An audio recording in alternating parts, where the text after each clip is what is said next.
Place equal 4-inch length of light body rubber base catalyst and base on the mixing pad. Mix until homogeneous.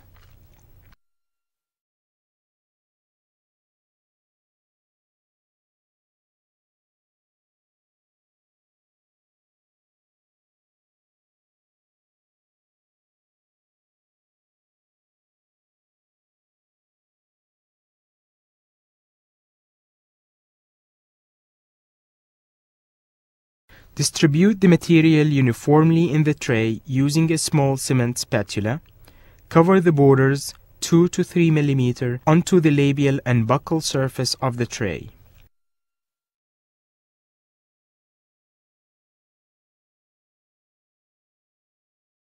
Remove the gauze from the patient's mouth. Standing to the right of and in front of the patient, reflect the patient's cheek with a mouth mirror and rotate the tray into the patient's mouth.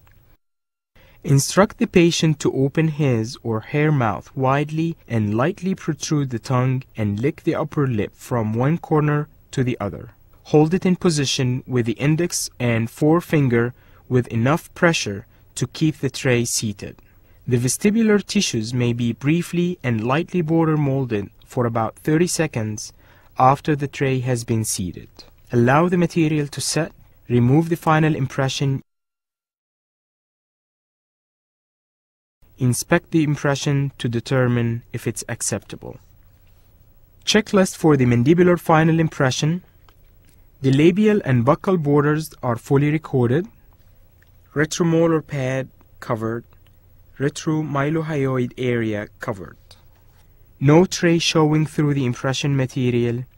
Lingual, labial, and buccal freni correctly recorded. Using a sharp scissor, trim the excess impression material. Remove any unsupported impression material which would distort when the impression is poured, especially in the lingual flange area